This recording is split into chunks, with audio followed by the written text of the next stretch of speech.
Hello BookTube, it's Becky from Becky Writes. This is Becky Reads, and this is my June TBR. Yes, I'm in yet another location. The sunlight is so bright, it's been throwing off the color balance, so now you see the bookshelf that I filmed from in another corner of my bedroom. Aren't y'all lucky? And now it's time for the TBR Jar challenge for June.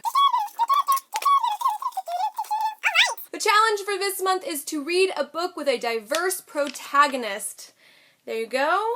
I have a bunch of books that can qualify for this challenge, so it should be pretty easy. There were some that were already on my potential TBR list for this month that qualify, so I'm pretty excited about it. The main one that I was thinking would be a reread of Everything Everything by Nicola Yoon. I loved this last year. The main character is half Japanese and half African American, and so very diverse character with a illness that keeps her trapped inside her home. So I was already thinking of reading this in the month of June, and this one just might be my TBR Jar book of the month. So for the month of June, I am thinking of really switching gears and reading a bunch of contemporaries. I don't really read a lot of contemporaries because I find most of them really fluffy and boring and not really my thing, but the ones I've read I have really enjoyed. Like Everything Everything, sometimes contemporaries really surprise me, and so I want to spend the month of June reading some contemporaries and kind of exploring that particular genre. Now I do have an ulterior motive for this. I have a YA contemporary idea that's been floating in my mind for the last year, and so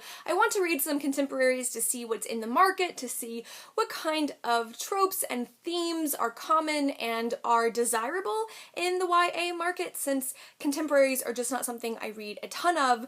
But I have this idea that isn't letting me go, and so I want to honor it and see if I can bring it to life. That being said, here are a couple of the contemporaries I am thinking about reading. In addition to rereading Everything Everything, I'm also thinking of reading The Sun Is Also a Star by Nicola Yoon. This has been on my shelves since it came out, and I just need to get to it. I know I'm gonna love it. I loved Everything Everything, and I'm confident I'm gonna love The Sun Is Also a Star. This is a love story that takes place over the course of one day with two young adults who are in an airport.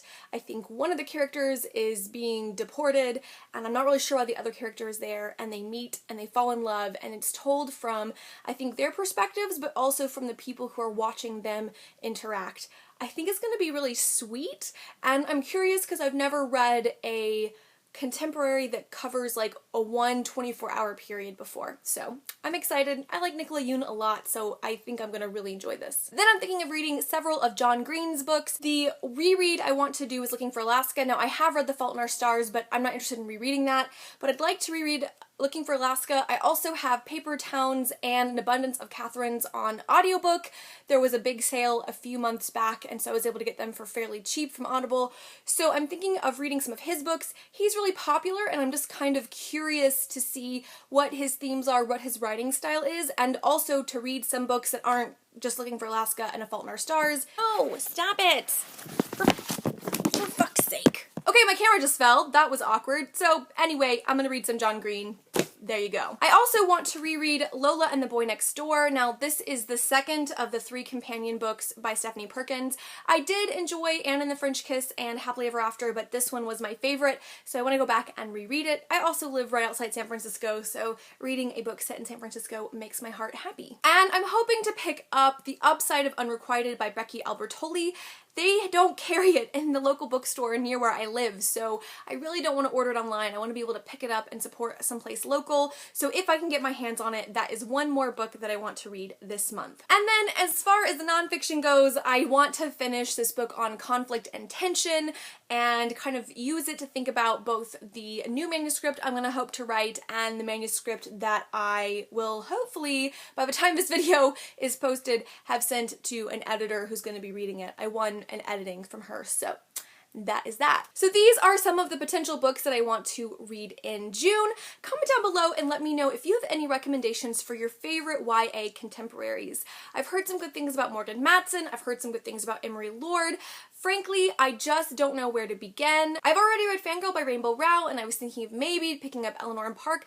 I'm just not really sure. Do you have some favorite YA contemporaries? Preferably ones that have really good humor or really strong, fun characters. I don't like super fluffy stuff, but I also am not here for lots of angst. I really don't enjoy super angsty stories. Like, I work with college students, I deal with that angst all day. I don't want to immerse myself in super angsty stories in my reading life. So please give me some good recommendations. I'm definitely looking, and I would love to hear what all of you think. I hope you all are doing well, and I will talk to you soon. Bye!